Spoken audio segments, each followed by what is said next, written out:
Hello, everybody. It's Susan here, and I've come to speak this time about the direct stations that we're experiencing in the course of the next week. So it's all taking place within about 7 days. Chiron first stations direct on the 27th of December, Universal Time, and that would be the 26th of December for those in the Americas. And Jupiter will station direct on the 31st of December, Universal Time. And that again would be the 30th of December for the Americas. And then finally, Mercury stations direct on the 2nd of January, Universal Time, and that would be the 1st of January for the Americas. So I just wanted to bring in this relatively short video um, to talk about this particular week because it's a very interesting flip of energy that we're experiencing here.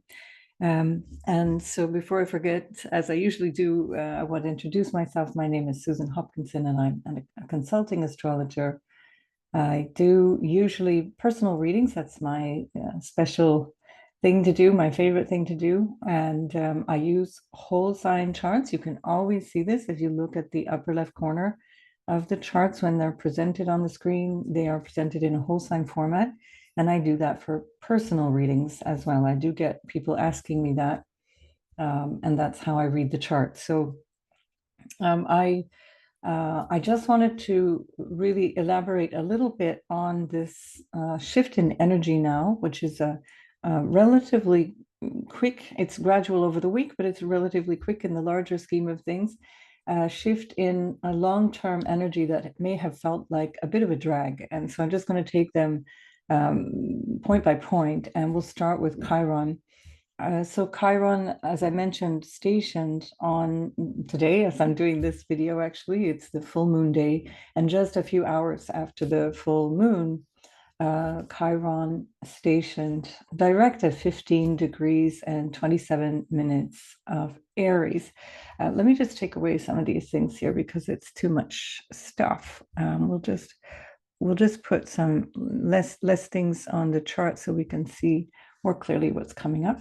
So here we have Chiron at 1527 of Aries, and this is the last time that it's going to be in this zone of Aries. So if you're having your Chiron return, for example, or if you've got any cardinal points around this point, around this sort of 15, or even you can go back to sort of 13-ish degrees of Aries and all the way towards sort of 17, 18 degrees of Aries, Chiron is not going to be affecting you anymore.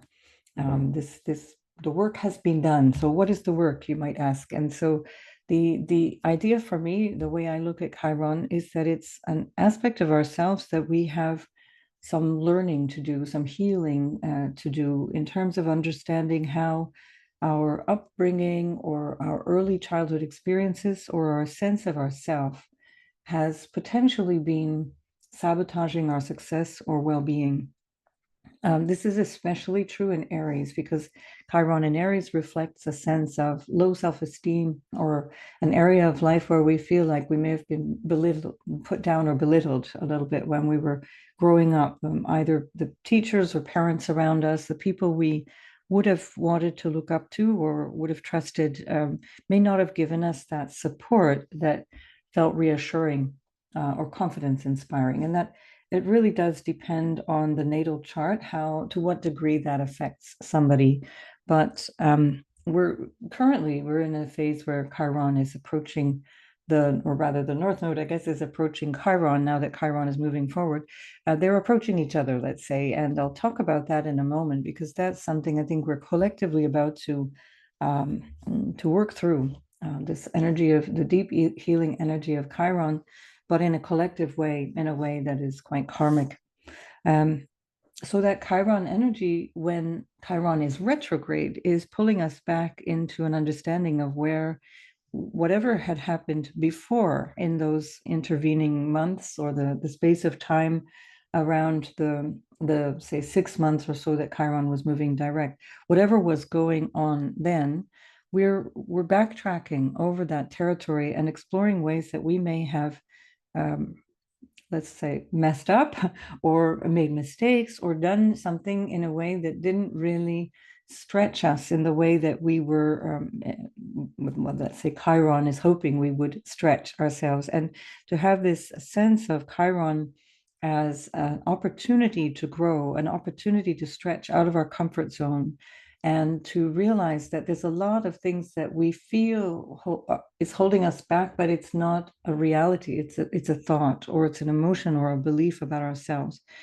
And so much of what we're understanding with Chiron in Aries, now that Chiron is moving there along with the North Node particularly, is a lot about how we are doing so much damage to ourselves just in the simple ways that we behave based on old patterns that are unexamined. So when this comes through our personal lives, obviously we want to look where Aries is in the chart and try and understand how that's showing up in your everyday life. This may be where you have Chiron natally, and then of course that applies even more specifically, especially around those degrees that I mentioned, the 13 to sort of 18 degrees or 19 degrees even, where Chiron has already been through. So when Chiron now moves direct, it's going to go all the way to the 19th, to the 23rd degree.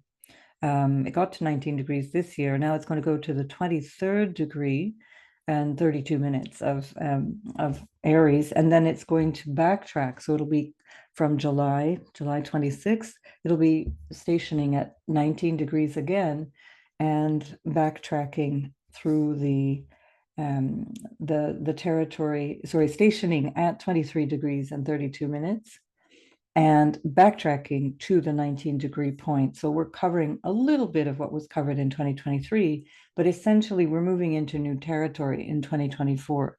And so each of those shifts, as we go back and forth over these different points, it takes us through a cycle of evolution that helps us understand some aspect of whatever is relating to those points in the chart. So that obviously it depends on your natal chart.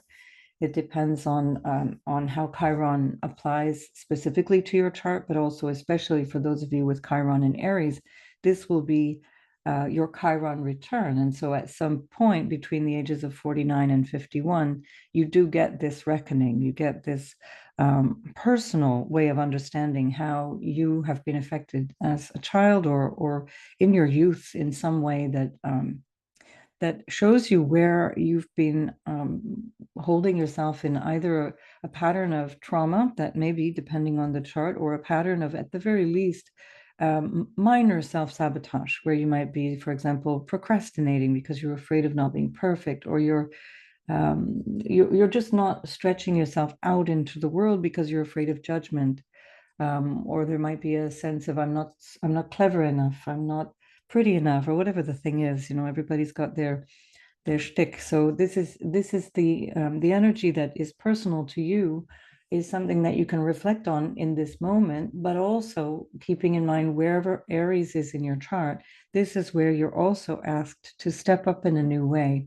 So this reflection period of Chiron that has gone back from the 19th degree to the 15th degree in Aries is really an opportunity to understand, where do I shoot myself in my own foot? Where do I do these things to myself? And how can I let go of those limiting beliefs, or let go of those old patterns which come from most likely somebody else's projections and fears and inadequacies that I somehow absorbed. And often as children, we do absorb these things as if they were ours, as if they were our problem.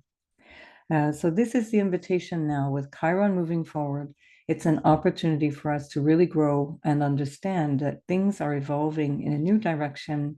We can understand let's say the first half of 2023, well, Chiron was direct. What did we understand about the risks that we may have taken, about the things that we may have done on impulse that may have worked out or may not have worked out?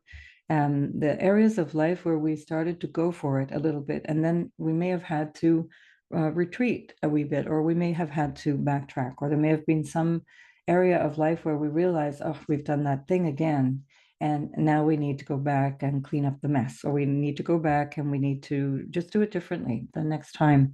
So this is where we're going to go back over old territory and do it differently. And so the invitation with Chiron and Aries is to become fully accepting of who you are, and recognize that we are all somehow flawed on this human level, and yet there is this aspect of that the so-called flaw that we can actually learn from and grow through, and that can end up being something of an incredible strength, and that then can turn us into some quality of a teacher or healer for other people. And that doesn't require any kind of formal status as teacher or healer, but in the way that you are, in the way that you're becoming, you having overcome all those different areas of insecurity and weakness, or a sensitivity to your own sense of vulnerability or inadequacy, all of that overcoming allows you to show other people how how they can get through things too. And this, that's an absolutely beautiful gift. It's not only a gift for you, but it's a gift for anyone who encounters you. So take these next few months as we go through the first half of 2024 and start to feel how you're growing, how you're expanding. And you will feel, certainly in the late spring and early summer for the Northern Hemisphere, and you're going to feel that now there's a whole new area to stretch into, where the first, say, 3 months or so are pretty much old territory. That's the thing that we've already done, and we're recovering that territory. We're going over it again based on 2023 and what we've learned there. So it's a deepening of our understanding, a deepening of our self-awareness. So let's have a look in terms of now the Jupiter retrograde. So we just pull that up here. So Jupiter ends its retrograde on the 31st of December. It stations direct in universal time. It's 2:41 a.m. And so that means that from the UK and eastbound, if everyone's going to have that on the 31st of December. And for the rest of the world in the Americas, it's still on the 30th of December. So that's a really lovely, either way, a lovely way to move into the new year. So Jupiter represents it's our wisdom. It's our ability to feel abundance and to feel the sort of beneficence of life, and also to not only to feel it and receive it, but also to provide it for others. And when Jupiter is retrograde, there can be a sense that that's not so easy, or that we're finding that for example, the areas of life that are ruled by Jupiter are challenged in some way. So where Jupiter, for example, is ruling the Libra house of your chart, and it's also, of course, ruling sorry, no, that's Venus. Jupiter is ruling the Sagittarius house of your chart, and it's also ruling the Pisces area of your chart.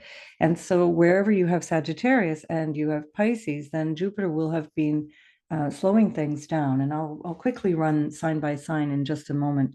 But just to say that can feel like you're being held back. It's like the plans and the ideas and the things that you wanted to accomplish are not really panning out. And it just feels not that things are necessarily going wrong or going badly, but it feels like you're kind of spinning your wheels, and it's not easy to really get the juice out of whatever it is that you're juicing. And so this is now an opportunity, as Jupiter moves forward, to really move into a productive phase, or a phase where in that Taurus area of your life, and also in the Jupiter ruled areas of your life, you can actually start to develop things once again with a sense of accomplishment, with a sense of this is now underway and it's working and it's helping me move forward. In a philosophical sense, when Jupiter is retrograde, and especially in the sign of Taurus, which rules our values, it rules our sense of security, our physical, emotional, and financial security, Jupiter retrograde can have us feel quite insecure, and it can bring up a sense of needing to understand all of those things. So this retrograde phase began on the 3rd, 4th of September.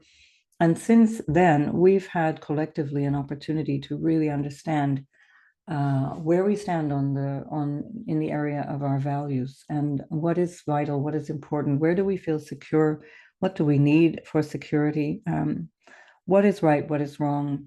These are the questions of Jupiter, which is an arbiter of truth, in the highest sense, in the Sagittarian sense, and in the Piscean sense, the sort of relative truth and the absolute truth. And so understanding this over the last 4 months, we would have come across some really major contrasts and some really major stresses in our own lives, and certainly collectively, for anyone who's paying attention. And so now when Jupiter is moving forward, there may be, I'm certainly praying for, an unblocking of what seems to have prevented taking right action and doing things from the highest possible place. And so this movement of Jupiter in forward direction in Taurus will start to work through opportunities to bring back our sense of what is righteous, and also our more confirmation of our values, a sense of what is really important, in terms of our personal, spiritual, financial, material values. Now, this 5-degree point was roughly where we've had quite a lot of things happening in the during the course of 2023. We had the eclipses of the spring. So basically on the 20th of April, and then again on the 5th of May, and then again on the 31st of May and the 1st of June, we had the North Node and the eclipse points moving through this degree. So what we're experiencing now with Jupiter stationing is pulling in all of those different experiences coming from the spring, because that was also a very intense period of time. That late April through the end of May period was quite a busy and expansive time. And so go back again in your own life and reflect on those around mid-April. It doesn't have to be exactly on the date, but certainly from mid-April through till the first or second week of June. Experience your life. Go back if you have a journal and see what was going on, or just somehow recollect what were your aims and wishes, and what was it that was going on that you had engaged in and planned for. And this now is going to be once again kind of activated and brought forward. So Jupiter got all the way to 15 degrees when it stationed retrograde on the 3rd and 4th of September, depending on where you were. And that is where it will end up on the 23rd of March, if I'm not mistaken. Let me just check here. No, hang on. I want to have current transits. There we go. And so we want to go, I'm going to just speed through week by week. So we're going to get that on the 23rd of March. Let me just go day by day and we'll see that even more clearly. So Jupiter gets back to the same place on the 23rd that it was when it stationed in September. So basically between now, the new year, and the 23rd of March, we're now recovering, going over this old territory that Jupiter already covered in the spring. So between May and the beginning of September of 2023, Jupiter got to this point, and we're going back over it. So this is an opportunity for you to refine things, to recognize what truly matters to you, to really understand your values. This is very helpful if you're trying to even do some really simple, pragmatic things like reorganize your finances, organizing your material wealth, or your sense of abundance in the world. This can entail actually, doing financial planning or rearranging your belongings, even to the extent, again, Jupiter being abundance, being charitable and giving away the things that you don't require on a regular basis, and trimming down your life. We've got Saturn going through Pisces, which is ruled by Jupiter, and that's a really wonderful opportunity to just kind of shed some belongings and let them go, and just recognize that abundance is not a one-way street. The more we give and the more we share, the more we receive. So I just wanted to point that out, because this point of this sort of 5.5-ish degrees is really significant in 2023. And this is the very last day of 2023, and Jupiter is right there at that point. It's been hovering there for a couple of weeks already, but it's definitely been a relevant and really important part of 2023. Yet, I think we're pretty much all ready to kiss that year goodbye, so no regrets there. I just want to point out as well that as Jupiter is stationing direct, it's going to be in a trine with Saturn. And this trine with Saturn lasts quite some time. It lasts for a couple of months. And that's a really good way of stabilizing our future, making future plans, reorganizing again through our values, making boundaries, and being very functional about how you go forward. Jupiter is also in a trine to the Sun. And this is also extremely beneficial because it's an Earth trine. So we're looking at things that are very practical, very pragmatic. And that's again really really good for long-term planning, for feeling optimistic. This may be one of these rare moments in the recent past where you actually feel super optimistic about things and you think, okay, let's just get on with this. Let's go in this new direction and let's develop life in a whole new way based on the understanding that we've gleaned since May of last year. So let's move on to Mercury, and then I'll have a look at the houses and how that's been affecting everyone, I promise. And Mercury is, there we are. Mercury is stationing direct, as I mentioned, on the 2nd of January. And that Mercury, this has been a really short Mercury retrograde. They go usually between sort of 19 and 23 days. And this one was 19 days. So if it feels like, wow, it's already over, it is like a kind of a wow, because it's a short one. And so this was the 19-day period we had from the 13th of December, and Mercury was at 8 degrees and 29 minutes of Capricorn. And so that's an opportunity now also where Mercury, which is about our thinking process and our communications and our understanding of things, Mercury has gone back from Capricorn into Sagittarius, and now it broadens our horizons. Mercury has, in the meantime, had a cazimi, so meaning a conjunction, exact conjunction with the Sun, and it's had its conjunction with Mars as well. So it will once again have a conjunction with Mars and a conjunction with Sun in the new year. And I'll talk about that when it happens. I'm going to do a new year forecast separately from this one. But just to keep in mind that you're going to have an opportunity to once again go over the issues that have come up since mid-December and revise your ideas or your plans. This opportunity that we had now for almost 3 weeks was a chance to kind of go in and again reflect on the things that matter. This is a Jupiterian quality. The Jupiter ruled Mercury is broad-minded, it's all-inclusive, it thinks big, it thinks in a way that that is conceptual. And so it can miss some of the details. This may be an issue where we've overlooked some of the details. Mercury in Sagittarius can also be potentially a little dogmatic, especially when it's a little too close to Mars. The closer, obviously, the more so. And Mercury, when it's, say, within 3 degrees of Mars, can become quite overpowering, even in terms of its proselytizing, propagandizing qualities. And so we certainly have been experiencing this in the month of December, and we are now able to revise and go back through all of that and see it now with a fresh perspective, and more importantly, with a better rulership, because now Jupiter is moving direct.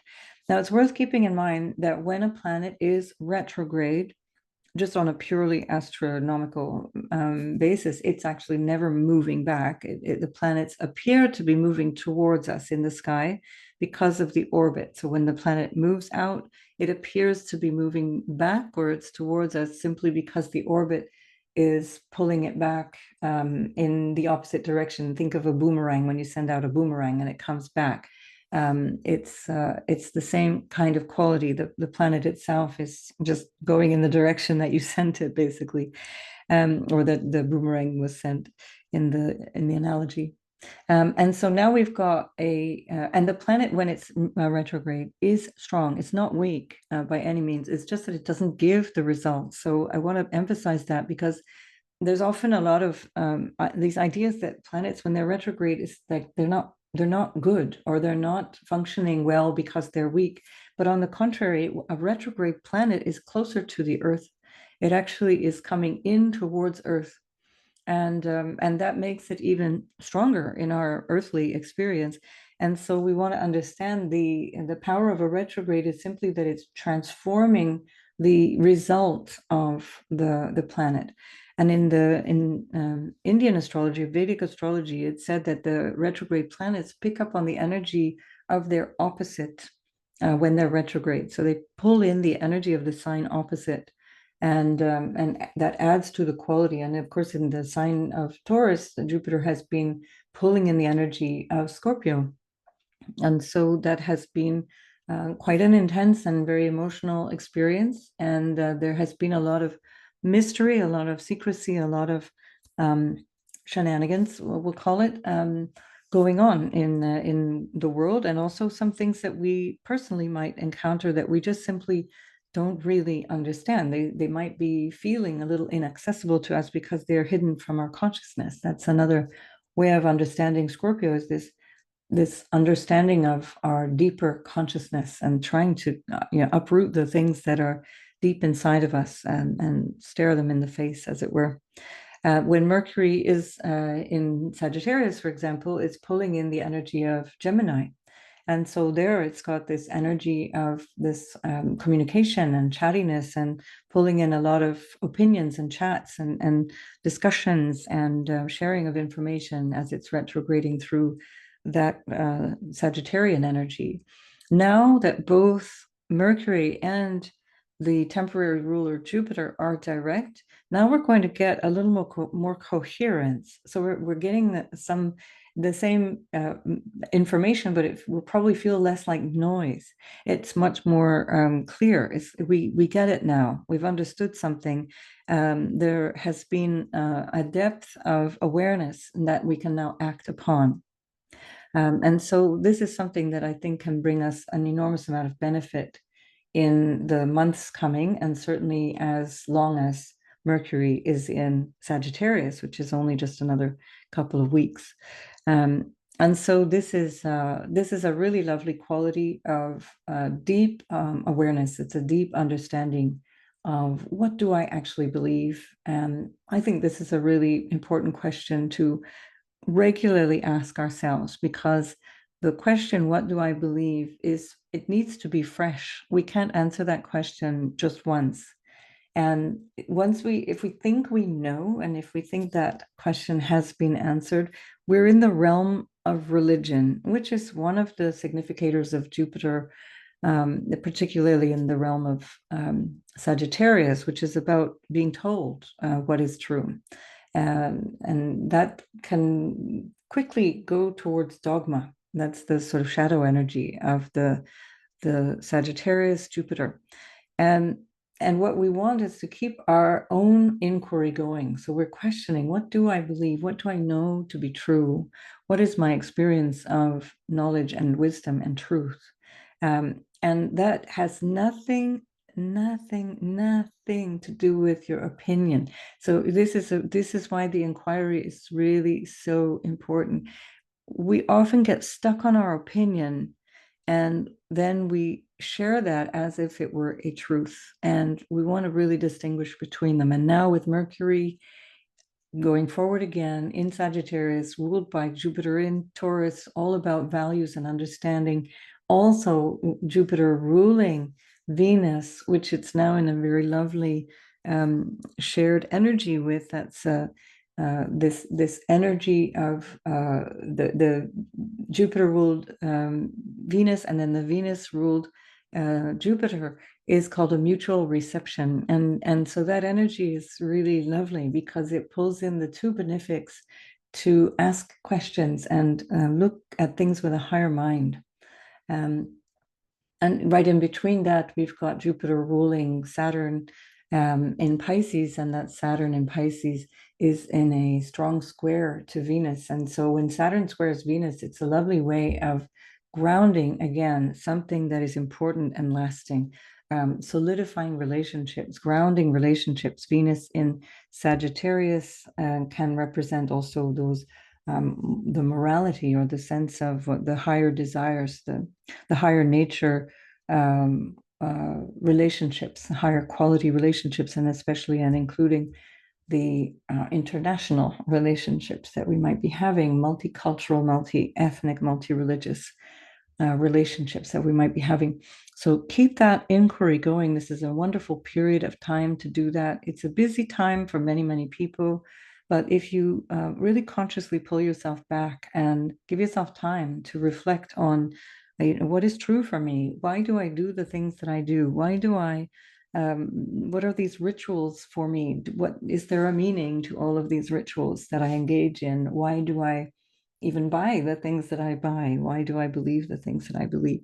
And this query, it should be ongoing, but especially would be very rich right now. And it will help you to set up 2024 in such a way that you become much more clear, in a way, in preparation for the moment that Jupiter meets Uranus later on in Taurus. And of course, we'll talk about that. That's pretty much the theme of April. And it's exact on the 21st of April. But it's also very much going to help you when Jupiter goes into Gemini on the 25th of May, because now that Jupiter in Gemini is looking back on Sagittarius, looking in that opposition sign of Sagittarius, and gleaning many of the lessons, gleaning much of the understanding of what we have just in this moment of December, January, what we have understood about the Sagittarian inquiry, the Jupiterian inquiry, and the desire nature and the values that is in the Taurian quality as well. Right, so let's have a look sign by sign. I'm going to just go, how will I do this? I think maybe what I'll just do is take the Mercury chart, and we'll start then out of sheer laziness. I know, let's make this easier on me. I'm going to start with the Aries. This does tend to get messed up if I don't. All right, let's go back to Aries as the rising sign. We're just going to pull Aries in. Oh no, I'm going to have to go ahead because otherwise Mercury is going to be retrograding. Let's go ahead to Aries. So you see how the sausage is made when I'm doing all these things live. All right, there we go. Oh, we're going to have to do it minute by minute because there's less. All righty, here we go. Loop.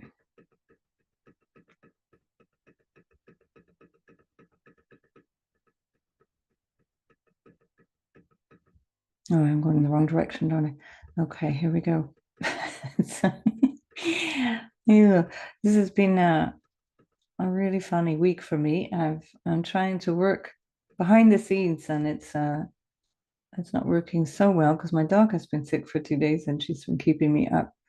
There we go. We've got now Aries on the ascendant, and we're going to have a look now at I'm going to set Chiron aside, not that it doesn't matter, but I'm not going to go specifically into any great detail because I do that almost every single month, but I'll just point out where Chiron is, but I'm going to focus in on the Jupiter and the Mercury and how that's been affecting us as they've retrograded. Right, and so this is for Aries, sun and rising, and the moon as well. So I get this question a lot, and it's always in the notes underneath the video. And basically, if you listen for your rising sign, the ascendant sign, that will give you the area of life where you will actually see or experience these events happening. If you listen for your sun sign, that's your personal experience of life. It's your sense of purpose. It can represent your career as well. And then and it's just your sense of yourself. So it's like putting you there in the chart. And then if you listen from your moon, the moon is your emotions and your mind, so everything to do with the mind and the emotional or interior experience of life. Your almost, we could call it your psychological experience of life. That's different to Mercury, which is about communications, about the thinking process. This is actually the reference of memories and feelings and how you engage intuitively or emotionally with life. And so if you're listening from the point of the moon, then that's something that you will gain a more intimate personal experience with. That can also, by the way, represent home. And so it can also even represent something to do with your physical home as well as mother. Sun represents father, and the home can be the moon and the mother. Right, so let's now start with Aries finally. And now, Aries, of course, you have Chiron in your first house. So this has been a big journey of healing that's very personal to you. Jupiter was retrograde in your second house, and it was influencing your 12th house and your ninth house. So the Jupiter retrograde in the second will have had quite a lot of consequences on your relationships to your family and whatever supports you, as well as your earned income and maybe your wealth and the money that you have set aside, or your whatever stuff that you have that's valuable. And as it's been retrograding, that may have felt a little bit difficult, especially since the other Jupiter ruled sign, Pisces, has had Saturn retrograding as well. So that would have felt like quite a drag. And Saturn is in the house that's often associated with loss. Now, Mercury just only in December has been in your ninth house. And so there's a lot of thinking around your higher potential or your sense of purpose or your sense of what it is that you want out of life. This is the house also of higher education and your belief system. And so it may have been that your valuables or your sense of worthiness or your money or your relationship to all of that has been deeply affected at this time, especially with the Jupiter retrograding, ruling the 12th, ruling the ninth, which are connected, very spiritual places. Now, another way that that can shape up is so you may have had a feeling of a change of belief or a change of importance, a change of value around that in these last 4 months or so. And then another way that the ninth and the 12th house connect is through traveling through faraway lands and people from far away.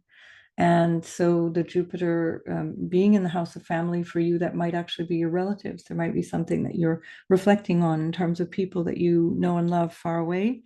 And it can be something to do with your desire for going far away. Now, it can also be travel through your thinking or through your experience of knowledge. You know, we travel with the mind as well. That's another way that the 12th house shows up, especially with Neptune there. And so there's something there that you're very likely going to feel is loosening up or freeing up as Jupiter now is moving direct, Mercury moving direct. It's going to bring you an opportunity to feel now this, whatever the plans were, whatever the hope was around money, around family, around your future, and your sense of what it was that was important to you, perhaps spiritually or philosophically. Perhaps even with regards to traveling, Mercury represents travel. This is all changing now and going forward, basically through till the third week of May. You're really all systems go now, and things will really accelerate, and there'll be an awful lot of opportunities for you, and especially between now and the 23rd of March, you'll be able to recover whatever lost territory you feel you may have experienced in the intervening months since September. So I wish you well and have a wonderful 2024, Aries, and I'll see you in the next video.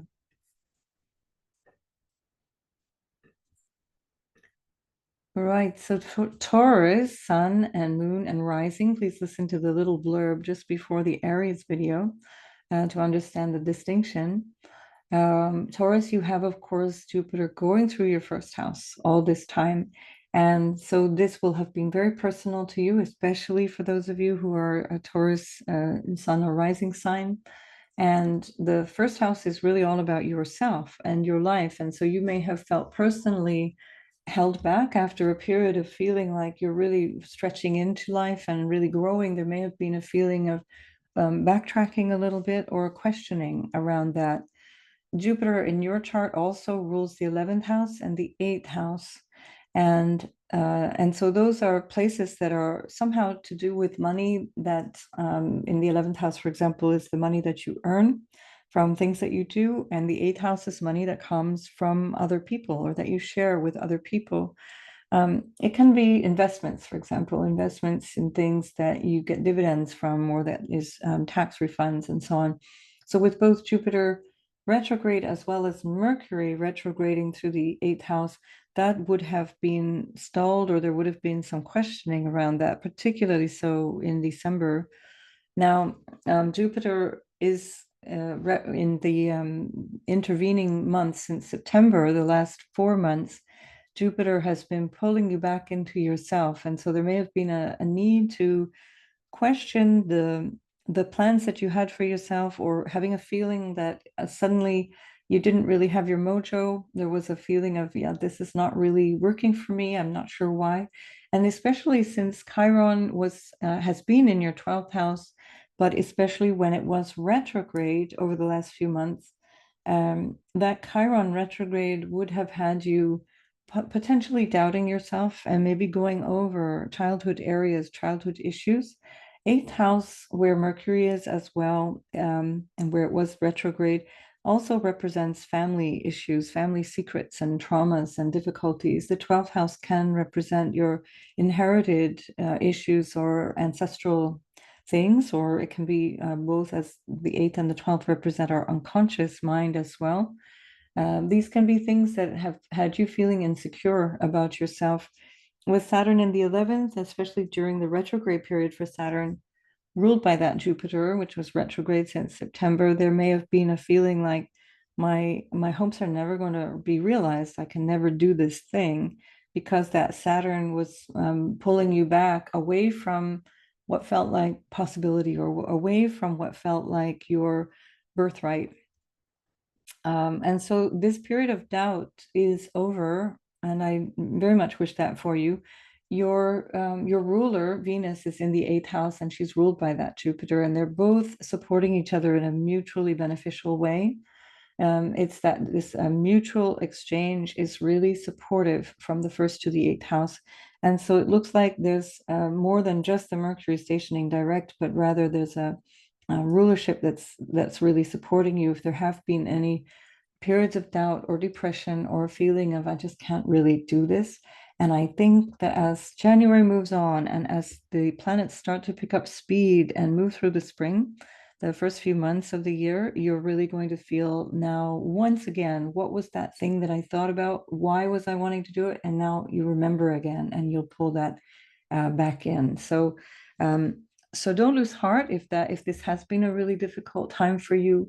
This is an opportunity for you to understand how capable you are of achieving your dreams, and how you have a really solid grounding for moving into your future. Jupiter is sextiling Saturn from the 11th. And in February, you're going to have the conjunction between the North Node and Chiron. I'll talk about that in a future video because it affects us all, but that's going to be something also that can give you some really interesting new insights and awareness that is quite karmic, an opportunity to heal that may be old stuff, family stuff, inherited stuff, and you can let that go. Um, right, so Taurus, make the most of this. I think it's going to be really beneficial for you, especially having Jupiter in your first house. It affects all the rest of the areas of life, the most important areas: your physical self, your sense of self, your home and family, your relationship energy, your career energy. It's all looking really, really good. So make the most of that, and I will see you in the next video. Gemini, you have Jupiter in your 12th house and Mercury in your 7th house of relationships. Chiron is in your 11th house, and that has been resolving probably issues of your sense of the future, what it is that you want, and maybe having doubts about whether you're up for it, whether that's really good for you. Any childhood issues or things that may have been holding you back or making you feel a little insecure about what it is that you might choose for your life, the quality of your life. And then also with Jupiter in the 12th house, you may have gone through quite a lot of deep understanding of your unconscious process. You certainly would have been doing that over the last 15 years while Pluto was in your 8th house as well. And Jupiter in the 12th will help you to realize certain aspects of yourself, maybe pull you up a little bit, elevate your sense of self, because it's a very spiritual energy. It's a very uplifting energy having Jupiter in the 12th. There may have been, because Jupiter for you is ruled by Venus, there may have been some issues around money, some potential losses, or some kind of discussion or issues around earnings at some point. Maybe through investments. Venus rules your 5th house as well, or through some kind of business ventures. Venus also, rules entrepreneurship and so on. But this is certainly going to be resolved and understood in the months to come. Jupiter in the 12th is said to bring protection as well from our ancestors. And so there may be something that you're realizing, especially after that period of Pluto in the 8th, there may be something you're realizing very profoundly about that connection that you have with loved ones that you may or may never have known. You may not know these people, but they're somehow in your ancestry. And of course, as a human being, we have an enormous ancestry of humans that are not necessarily blood relatives. Venus, Mercury, and Mars, of course, in your 7th house has put a lot of emphasis on relationships for you. And of course, Mercury is your ruler. And so you're always interested to keep track of what Mercury is doing for you. Mercury now direct is pulling in a lot more energy of cooperation and success, allowing maybe whatever Mars has disrupted to soothe out any disruptions. Venus is in there now too, so that can smooth over any rough edges that may have appeared while Mars was in the 7th house. Certainly, there's an enormous amount of energy for relationships, and given that this is around the time of the new year, and you're a very gregarious sign anyway, Gemini, so I think this would be a fantastic time to go out and enjoy. So Jupiter in the 12th house, it has to be said, can also lead to some self-indulgent behavior. It's the house of self-undoing, so don't overdo it. Venus ruled Jupiter in the 12th can have you kind of not worrying about tomorrow. So whether that be about spending or about consuming anything, just keep that in mind as you celebrate. The bills need to be paid at some point, and somehow the health bill will need to be paid as well. Or the bail, for that matter, the bail will need to be paid in some cases. So just be careful, don't go to excess. So Jupiter also rules your 10th house, and the 10th house of your social status and your career is where we find Saturn, and it's in a sextile to Jupiter. And that Saturn sextiling Jupiter is for many, many weeks to come. It's really supportive energy for you. And so there may be some real awareness now of what it is that you need to take responsibility for, how you want to show up in your career, or just socially, especially if you're not working anymore, your role in society, for example. And you're preparing the way as these next few months go. The next 4.5 months are a preparation for you to receive Jupiter into your sign, into Gemini, as of the 25th of May. So this is a fantastic opportunity for you to do a lot of preparation work so that when Jupiter goes through your 1st house, you can really jump in and feel yourself growing. Because Saturn in the 10th with Jupiter in the 1st can be fantastic for career success. And you'll have Pluto in the 9th as well. So that will be pulling you up into your sense of purpose and recreating a sense of purpose for yourself. So lots ahead for you, Gemini, and I will see you in the next video. Have a great 2024. Cancer, Jupiter is in the 11th house and Mercury is in the 6th house. And so your future and the goals for the future have, in the last few weeks, particularly been very much about your everyday habits and work and how it is that you may have needed to really put your head down and get serious about work. With Jupiter in the 11th house, there's been a lot of beneficial contacts with people, with groups and associations that are leading you towards the future that you want and helping you to grow into a new concept of your future. It can also be because the 11th house is the house of earnings from what you do. It's a house of gains. It can also be gains from kind of out of the blue places. It can be the help of friends, for example, friends in high places or people who are well placed. That's Jupiter in the 11th. And that assistance and that sense of support and that sense maybe even of your financial gains may have felt like it was really dragging along, not really there for you since September.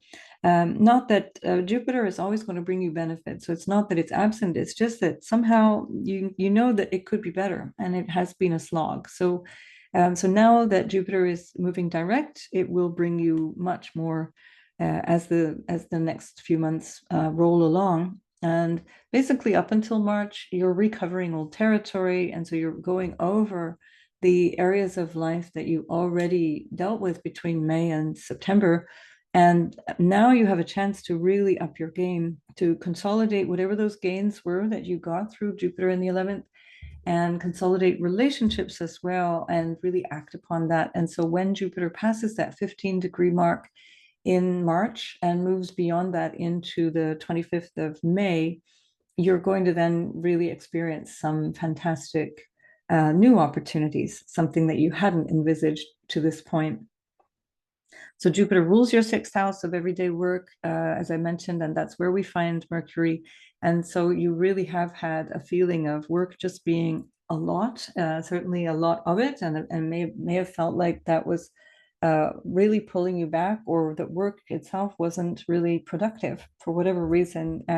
This may have felt like there was just either too much going on and it was difficult to concentrate, or that there was a feeling of not really making any serious advancements on the work that you needed to do. And so it was always like that sort of hamster wheel effect, rather than a feeling of genuine productivity. So now with Mercury stationing direct, Mars in that house, along with Venus, which is also ruling that Jupiter in the 11th, there can be something really helping you just really right now around the turn of the year, which is going to bring a lot of benefit to your work. So don't take too much time off. Definitely enjoy, reaching out with friends. That will also be another wonderful thing for you. The house of friends is also where we find Jupiter for you, friends and connections. So there will be a lot of friendliness, but it may be that you meet your friends through work. You meet your friends through things that you do.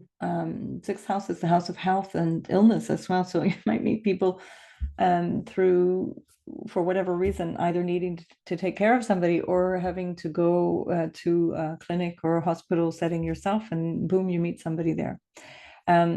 The other aspect is that Jupiter rules the 9th house. And this is where we find Saturn for you. And Jupiter is in a sextile to Saturn for several weeks. And that's going to be really lovely because these really pull in a sense of your purpose and the future. The 9th house is your purpose and how you envisage yourself in life, your sense of contributing to life, what you believe, what you feel is important. And then Jupiter in the 11th is all about your future and looking into the future and how you connect with people in a wider way.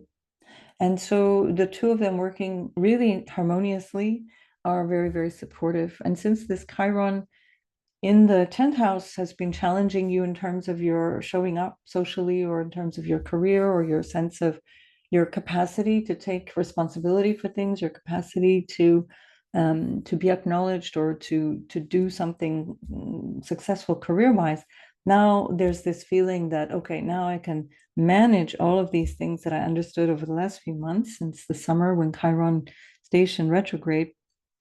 And you have this feeling now that that all of those concerns have been addressed and understood, hopefully, and you'll be able to move forward also with a feeling of overcoming any limiting beliefs in terms of your future and the way that you want to be, how you want to engage in life going forward. So, Cancer, enjoy this. I think it's really beneficial for Cancer, Sun, Moon, and Rising, and you will make the most of it. I have no doubt. And so I will see you in the next video. Leo, this is happening in your 10th house, which is important for you. So Jupiter has been retrograde, perhaps pulling you back a little bit and making you wonder if you were able to succeed or why things were challenging in some way. There may have been family issues or difficulties that you may have had to tend to with this particular configuration. The 10th house is responsibility, taking responsibility, and it rules also the 8th house, where we find some potential family issues or marital issues or issues of having to deal with other people's stuff, basically, whether that be financial or having to, figure out a way to get along or share it. It's not so easy when Saturn is there because you feel like you're kind of cast onto your, sort of thrust onto your own. You don't really feel the support that is normally possible for the 8th house sharing. So now that Jupiter is stationing direct and Saturn itself is direct and sextiling that Jupiter, I'd say you're going to have a feeling that you do have capacity, you do have this potential, you got your mojo back, and you'll feel now that you're getting more support, or you understand either better how to ask for the support, or you understand that indeed you won't get that support from, whether it be financial or moral, from other people, and you'll just realize that you know how you can do this on your own right now. So this is one of the bigger lessons for you with Jupiter in the 10th, expanding into those possibilities in your life, showing up in a bigger way in your life. Saturn in the 8th is showing you how to overcome fears around that. Jupiter also rules your 5th house, so there may have been some issues around children, and Mercury has been in the 5th house of children. This can also be love affairs, for example. With Saturn in the 8th, maybe you're starting to get serious about a relationship, and that Jupiter in the 10th is about changing your status. Maybe you were making plans and having to strategize about how to go forward with an important relationship. And it's probably more likely to be an intimate one than a business one, but nonetheless, it could be a business partnership as well. But because Saturn does rule your 7th house, could be either one. Actually, let's say it could be either one. But just to say that it could be something that you needed to tend to, either around children or around a love relationship. And if neither of those are true, this may have been something to do with entrepreneurial enterprises and some kind of creative project that you're pulling out into the everyday world, into your life, social circle or business or professional circle. And certainly your ruler, the sun, is in the 6th house. So recently you've been working quite hard to accomplish this. Now it'll be easier with your ruler going through the 6th, and with Mercury direct now, Jupiter moving direct, and also Saturn sextiling Jupiter, keeping in mind that Saturn is ruling that sun that is your ruler. So it's looking much, much better. Things will have perked up quite a lot. Chiron has been making you wonder, what am I doing here? And with the North Node there, that's been a preoccupation since July. And that's roughly when Chiron retrograded. So there may have been quite a lot of questioning around your sense of what your purpose is, or what do you know, what do you believe. It might have something to do with a belief in terms of religious beliefs, or in terms of what you feel life is all about, or what you're here for. It can also be political, all of the above. And the 9th house is also about higher learning and travel, publishing, and so on. And so there might be something that you have been questioning or trying to deal with in that sense as well.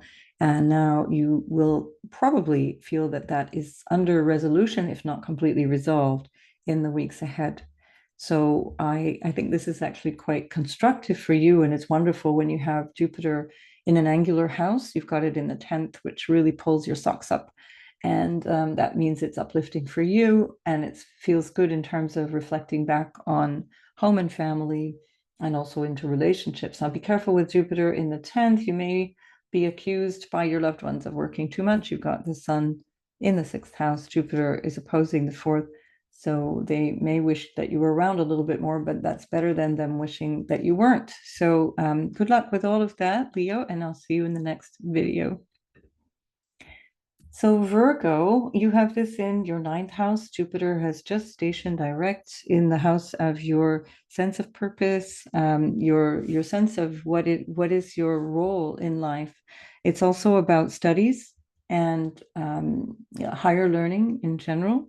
It's about religion and your spiritual beliefs, your political or philosophical beliefs about life as well. And Jupiter now direct is really going to have you feeling much more forward thinking about these things, which may have felt like a little bit of a drag since September. There may have been a feeling of not being able to accomplish the things that you would have wanted to accomplish. And so these last 4 months may have felt like quite a slog.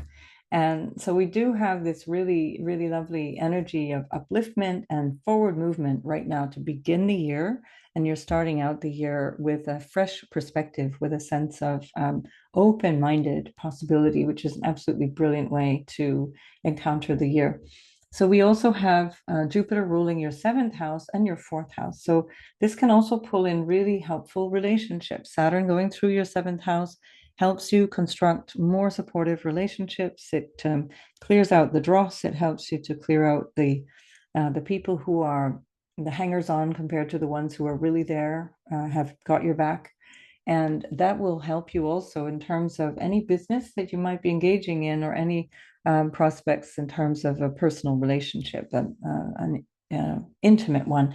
Now, that question of intimacy has definitely come up for you with Chiron in the 8th house. That would have been anyway since 2018, especially so since July, when Chiron was retrograding, and that was when the North Node moved into your 8th house. So now there's been quite a lot of healing around the area of intimacy, around shared resources as well, money, how you contribute or how other people contribute to the money that you have available to you, or the things that you have available to you. It can be moral support as well, not just cash or belongings, but the way that you engage with other people has been a point of reflection over the last few months.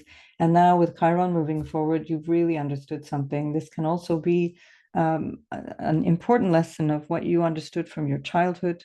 And you may have realized that there's some childhood pains and bruises that you, emotional, psychological, that you are carrying still. And that has been one of the reasons that you might have felt yourself unable to really move forward in life. Certainly in the last few months, but potentially also in the last few years. So you're growing, you're learning a lot from the inside out with Chiron in the 8th house. So take these lessons deep, deep inside, and then pull it out so that you can be there for other people in the way that you anyway want to be, Virgo, because that is your nature, to be there for other people in a therapeutic and a healing way. It's not what you have to do, it's just what you're good at. And so also we have Jupiter ruling the 4th house, which is where we had the Mercury retrograde as well. And so there's something here about your connection to your past or to your family, your family lineage, the where you live. This can also be about your emotional or psychological foundation. And that may have felt a little wobbly in December, especially the second half of December. And this will have you back on solid ground. There's an enormous amount of support right now to have you feel much more grounded, much more forward thinking, forward moving, on your own account, how you feel about yourself. And this is wonderful because it's a great preparation for that deep self-awareness, self-understanding, self-healing, and self-growth, which will help you when Pluto moves into your sixth house, because Pluto in the sixth house is all about those things. It's about this deeper understanding of what you need to be healthy, happy, to live a balanced life. It will put a lot of emphasis on the sixth house issues, so overcoming adversity, working through healing and health, working full stop, working in different ways. For most of you, you're going to be working in a way that's quite intense and impactful. Pluto will put a lot of energy into your sixth house and have you really feeling motivated and driven. Pluto can be a little bit obsessive even about these issues. So if you are clearing out any angst or anxiety or any kind of worry around health, work with this now as Pluto is moving into the sixth house in the weeks ahead, so that you can be conscious of all of those things, so they don't hold you back, so they don't become the thing that makes you feel vulnerable, and you recognize, oh, these are things that I have in my control. For you as a Virgo, you have Mercury ruling you, and that's a very mental sign. And sometimes you can put too much thought into things, and when you're overthinking, you're underdoing. And so get out of the head, stop thinking too much, don't preoccupy or stress, as a way of working with that Chiron in the eighth house, and let go of the obsessive thinking if it is there for you, and start to heal by doing and doing for others, which is one of the things that will bring you healing and joy. So I think with Jupiter in the ninth house, you're all set, Virgo. It's a trine to your sign. That's really positive. The ninth is an incredibly positive and lucky house. So make the most of that, and I'll see you in the next video. Libra, you have Jupiter in your eighth house now, direct. So if there were some sticky points around any intimate relationship, your marriage, for example, or business partnerships, or around money and resources that you may have been expecting from other people, those become unblocked, and it all is going to start to work towards something very new and fresh in the spring, especially as Jupiter will meet Uranus at 21 degrees in your eighth house. And so Jupiter, of course, is also ruling your sixth house and your third house. So this looks like it will have been something to do with work, something that you may have needed to tend to in terms of your everyday work or quality of life, or even your health for that matter. And the third house is also about your work. It's about your goals and your short-term planning, and the skills and the things that you need to deal with everyday objectives. And so with Mercury retrograde there, you may have had some glitches around communication, whether that be coming from your mouth or from your keyboard. And one way or another, that's also going to be smoothed out in so many ways. And that may improve whatever is going on at work, better communication around work, better resolution in terms of connections with people at work. And your ruler Venus is in a square to Saturn from the third house, ruled by Jupiter in your eighth house, and Jupiter itself is ruled by that Venus. So that's pulling in some really supportive energy around your work, around stabilizing things, around making things feel more durable. So this can really bring you benefit around issues of work. If it's a health issue, there may be something that is potentially related to psychosomatic issues. I would have to see your natal chart to be sure, but just with the fact that you've had Neptune going through the sixth for so long, that can be one of the things about the Neptune in the sixth, is that there's an overdoing and overgiving and an over worrying that can actually run people down. It's not necessarily that there's anything wrong, but rather that there's a sense of not being able to say no. And now Saturn can help you say no. So Venus, we'll say it nicely in the third, although Venus in Sagittarius can be a bit blunt. But there we are. So I think that's looking all really good for you. You've got Chiron now direct in your house of relationship. And so if these things have been, tweaking at your marriage or business partnerships, or, things with colleagues or employees, with Chiron moving forward, you've understood why some of your buttons have been pushed. You've understood why you might be doing certain things in relationship and why that may have blocked you from being in a relationship. Where did you feel insecure? And was that something that you learned from? Was it even justified? And maybe you're going to realize as well that it wasn't really necessary to feel that insecurity, and that you can make the most of your relationship now going forward, especially with Jupiter in the eighth. Things can be really, really quite lovely in relationship with Jupiter in the eighth house. It's a lot of generosity and sharing there in the house of both intimacy and shared resources. So good luck with that, Libra. I'll see you in the next video. Scorpio, you have Jupiter in your seventh house now, stationing direct. So Jupiter in direct motion in the seventh house will make you more clear around relationships. So the last few months may have pulled you into either a holding pattern or a questioning around relationships. There may be a cooling off around love relationships, especially with Saturn going into the fifth. There may be a sense of distance with whoever is in your life right now.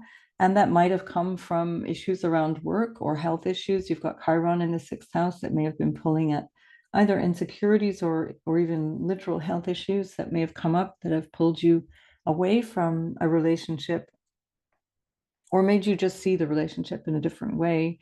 And with Jupiter retrograde and then Saturn also having been retrograde, but now moving forward over the old territory that it's covered since basically March. It's in a sextile to Jupiter, so it's supportive. I think you can get through whatever the challenges were. It's going to be in such a way that it's good for you, not necessarily good for the relationship, if you know what I mean. So the Jupiter going through the seventh house will show you what you need. It's not always going to be that the relationship itself succeeds. Sorry, so it's just it's about understanding the best way to be in relationship with Jupiter in the seventh. And so here you have, sorry, I'm talking a little bit too much. I'm going to take another drink.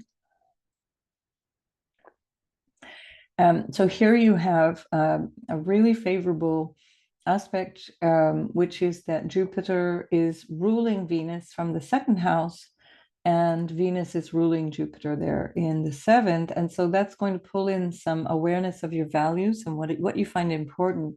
And that second house is also where Mercury was retrograde as well in December, now stationing to move direct since the 2nd of January.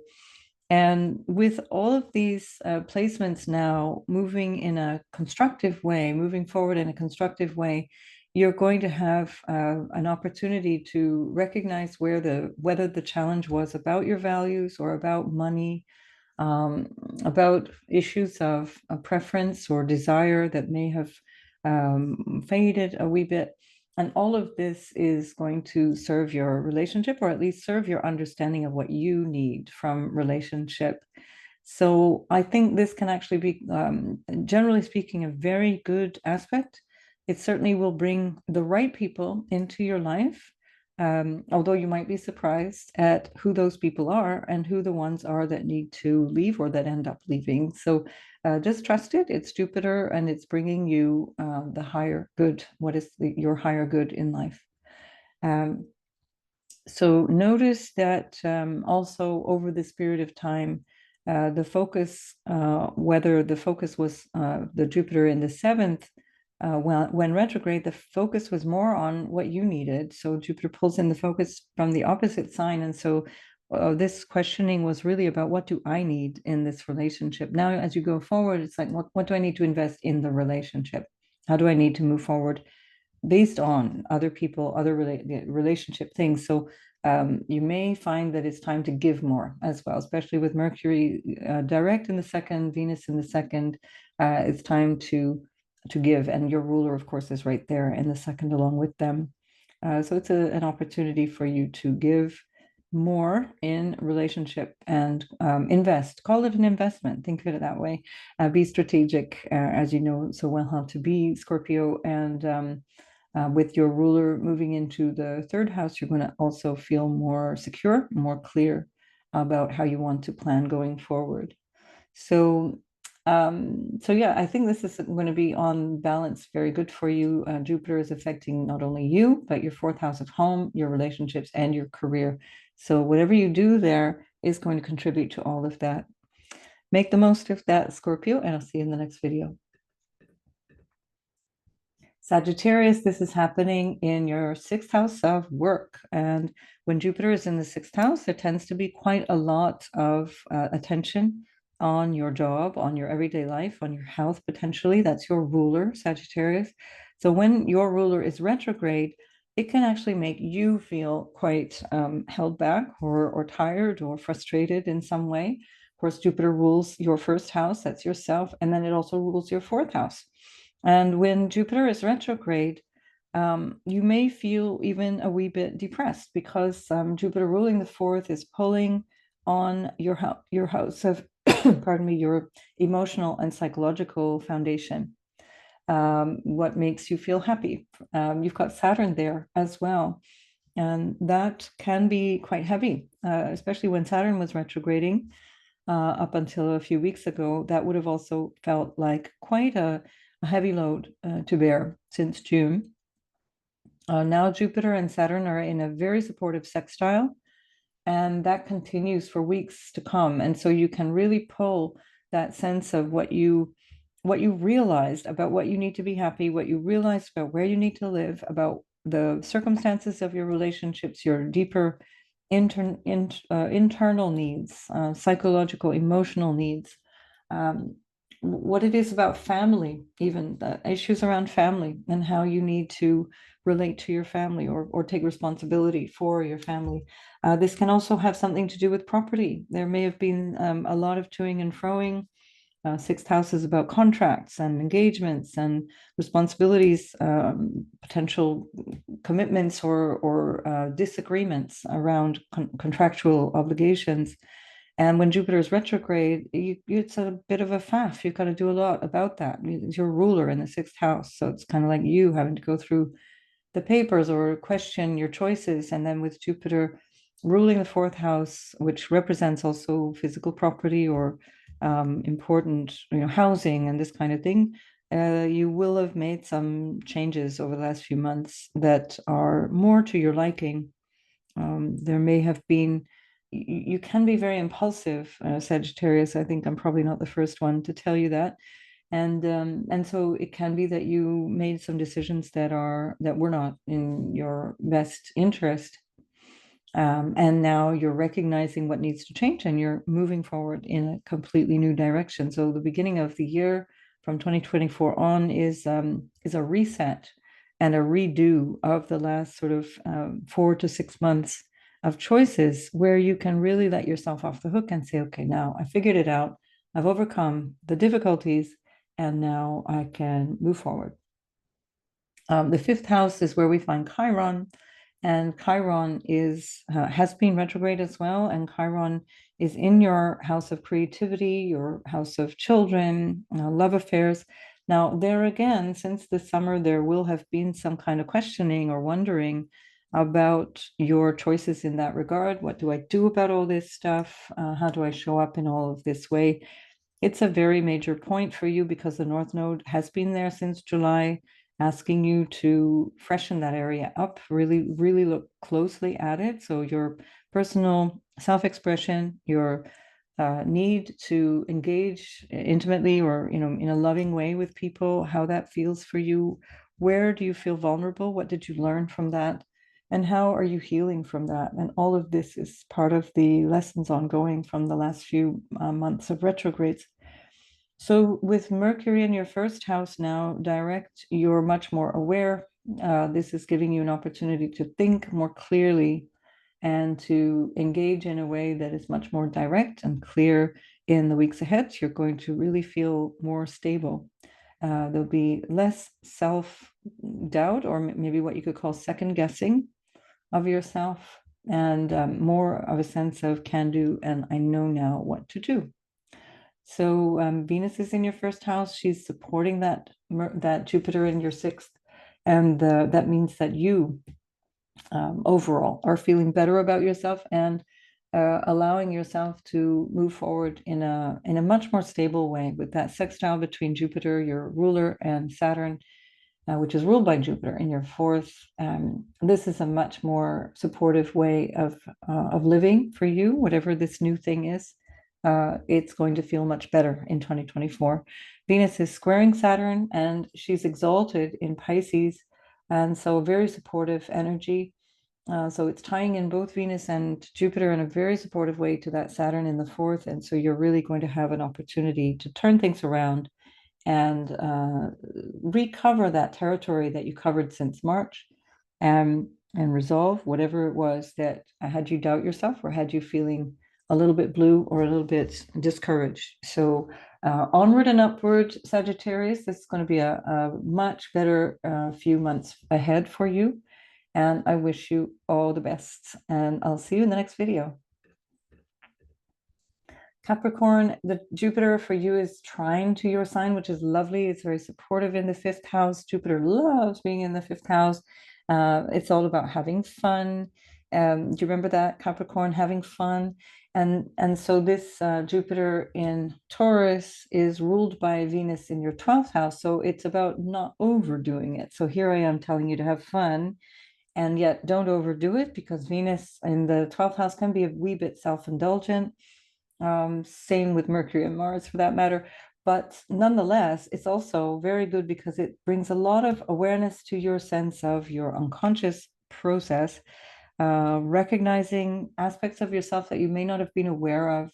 And that can bring out a whole new way of experiencing your creativity, or experiencing your children for that matter. And perhaps your children, Mercury is children, Jupiter can also be children in the chart, young ones, the little ones, and the Mercury is the older ones. So either way, it can be about your children, and your children are now far, far away. They're living abroad, and you were maybe worrying about that, or not so much at peace about that. And now this also may have resolved. And if it's not about children, it can be about business relationships in either a long distance or some kind of other capacity of, far away, where you are recognizing now that there's a new way to go forward. You've learned from this experience, and you recognize what it is that needs to change. You have Saturn in the third house, ruled by Jupiter as well. So Jupiter also rules your third, which is about your skill sets. That's why you're so clever and good at what you do, Capricorn. And Jupiter is offering you opportunities now with Saturn and Jupiter both moving forward, bringing in some creative new ideas in terms of either the way that you communicate things, or how you work, or the context in which you work, because the third house is your neighborhood as well. It's the surroundings, your day-to-day surroundings. And so there can be quite a lot here that is uplifting compared to what may have felt like a real struggle in these areas in the last few months. You may have felt pretty grim or frustrated, or just not really feeling like you had the right material or the right support over the last few months, with that Saturn in the third and the Jupiter moving backwards in the fifth. So whatever was stuck is unstuck, and that brings you to this feeling of, now I can sit back and relax and enjoy a little bit, without feeling of things, dwelling on things that may have gone wrong. You have Chiron in the fourth, and so there's definitely a long period of time, since 2018 already, but especially since the summer while Chiron was retrograde, you've got quite a period of time where you've been reflecting on what makes you happy, and what prevents you from feeling happy, and what it is that is what's going on with family, whether that be your family or your family of origin, or your lineage, or your sense of your connection to your country even. And some of that is coming up for you as a way of understanding and healing that. There can be some emotional or psychological awareness now that you have about yourself and your condition, your sense of happiness or otherwise, and you're recognizing new ways of seeing yourself. It's a really profound change this year, especially because Chiron in February will be connecting with the North Node, bringing in something completely new there for you as well. So I think it's going to be a really wonderful year to introspect and to learn quite a lot about yourself, with the great support of Jupiter making that job much easier in your fifth, where you feel a lot more enthusiastic as Jupiter is now moving forward. So I wish you every success as always, Capricorn, and I'll see you in the next video. Whoopsie, sorry, Aquarius, I nearly missed you. So Aquarius, this is happening in your fourth house. You've got Jupiter in the place of home and what makes you feel secure and happy. And so there probably was a lot that you needed to shift around and do something a little different there that may have involved finances. Jupiter also rules your second house of earned income and your resources, what's available to you. That may also very much have included issues around the family. It's something around these issues that, even if it's just about property, for example, physical property or home, where do I live? That would have been quite unsettled for the last little while, since the spring of 2018. So this is nothing new, but with Jupiter there, things may have felt like there was a lot more happening and on the go. And now Jupiter in its retrograde may have held you back a little bit from that. So breathe a little fuller, a little deeper, and recognize now that there's a lot that you learned, that you can understand, that may have been about refinancing or re-examining your sense of your values or how you spend money. It's not necessarily that you don't have enough money. It's about how you're using your money, very much so, because with Saturn in the second house, it's about getting serious for the long term. It may have also been involving your future, because Jupiter also is ruling the house of future, your future goals. That's friendships as well, the groups that you spend time with. The 11th house is also the money that you earn from what you do. And so with Mercury having recently been retrograde and then Jupiter retrograding all this time, but ruling that 11th house, that may not have been panning out for you over the last little while. So, so this all is coming together beautifully now at the beginning of the year.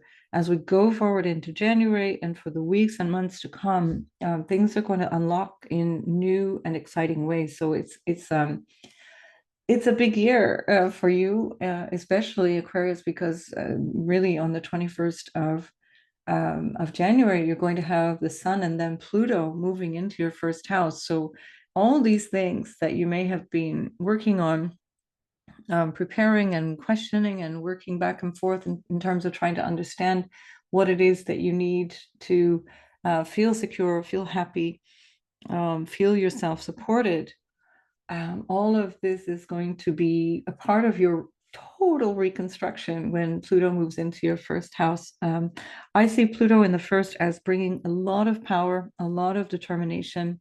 Don't be afraid of Pluto in the first house. It's about reconstructing yourself, renovating yourself almost as you go. So it's a good idea right now to have a great sense of lightness of being, and not hold too heavily any particular identity or sense of what it is that needs to happen for you to be happy. Become much more aware of how you have always, we all are always changing in every moment of every day. And with that, you'll have this wonderful support of the Jupiter in the fourth moving forward, and the Saturn supporting that by a sextile from the second house of your resources and your family, whatever supports you. And this is going to bring you some real, and that, keeping in mind Saturn rules your first house, it rules you, Aquarius. So it's going to be a wonderful year for you. I think it's going to be an absolutely invigorating spring, and you'll have an opportunity to completely turn the page, especially if you've been feeling a little bit down on yourself. Well, Jupiter may have been pulling things back in retrograde. You have also Chiron in the third house. There may have been some kind of questioning around your capacities, your skills, your ways of doing things, or even the people around you. Have I got enough people in my life. Who are the people in my life? Maybe I need new people in my life with the North Node there.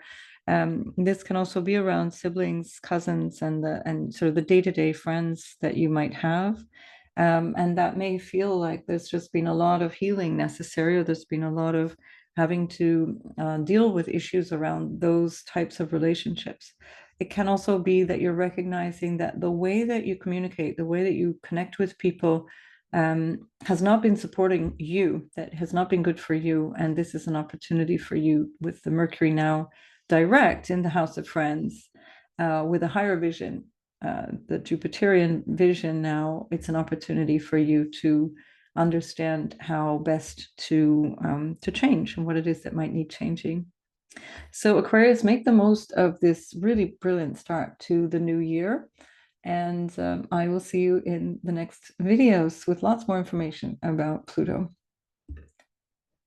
Whoop, we missed Pisces. We've got to go back minutes to minutes again. Right, Pisces. Pisces, this is important for you because Jupiter is your ruler, and Jupiter is in your third house of your communications, your friends. This is about learning, teaching. It's a commerce house as well, so ruled by Venus. That's very helpful. Venus is in your 10th house of career, and she is ruled by Jupiter. And she's up there with Mercury, which also represents commerce.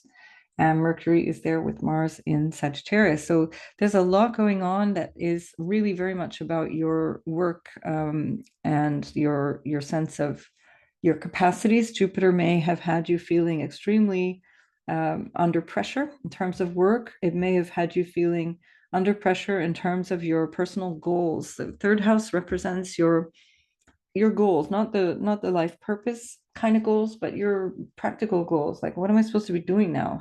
Sit down, and I'm not quite sure how best to use this couple of hours that I have in front of me. And it may have felt like things were not really working so well. And especially with Saturn going through your first house, you're being challenged to show up differently. You're being challenged to take more responsibility, to show up in a way that may feel like you're not quite ready for it, but you're growing into it. And especially with the support with Saturn being in a sextile with your ruler, Jupiter, this is a really supportive energy that is pulling in this new movement, this forward movement, this momentum of positivity in this house that suggests that you have a new way of communicating, you have a new way of making money, potentially teaching or sharing information, understanding how it is that you want to show up every day and take care of business, as it were. You in the second house, you've got Chiron, and Chiron has in the second house the effect of making you doubt your value. You may find it difficult to price things, or you may find it difficult to know what your actual worth is, whether that be in terms of the actual finances and money, or if it's really about how people see you or how you want people to see you. And this may have been an issue that you've had to reflect on a number of times over the last few months, while Chiron has been retrograde since the summer. And so this ties in quite a lot with how now Jupiter is moving direct in your third house. Saturn going through your first is asking you to see yourself in a different way, in a different life. Take more responsibility for yourself. Be more mature and be more serious about yourself. What do you need? And how do you need to show up in a way, perhaps with more gravitas, or a sense of more commitment to whatever it is that you do. And given that Jupiter also rules your 10th house, this is affecting how people see you, with Mercury in the 10th house, having just stationed direct itself at the beginning of the month, 2nd of January. Mercury is also pulling in this understanding of what it is that you want in terms of your ambitions. So we've got Jupiter in the house of goals and Mercury in your house of ambition, along with Venus and Mars. And so there's a lot of thought around what it is that you want to do, your social status, what you want to achieve. Mercury rules your house of social status, rules your house of relationships. And so maybe there was an issue around partnering. Who do I partner with to make this thing work, whatever the thing is, whether it's a personal relationship or a professional one. But in any case, it's more forward motion, momentum, forward positivity Jupiter being your ruler is really important to Pisces. And so now that the ruler is direct, you're going to feel much more capable and ready to take on new things. So I think this is going to be a super favorable period of time for you, Pisces. Saturn in the first house does not have to be bleak. Don't fall into that victim role. Pisces, don't think that Saturn is doing something to you. Wherever you feel like you're being put upon, it's because you're not standing up for yourself. You are not taking responsibility or setting clear boundaries. Whenever you feel overwhelmed, just recognize what it is that you need to do. You need to take action on something. And Jupiter in the third house, especially, is going to have you very busy. So you'll have lots to choose from in terms of what you need to do. So good luck with all of that. Pisces, you're going to have a great year ahead, and I will see you in the next video. Bye.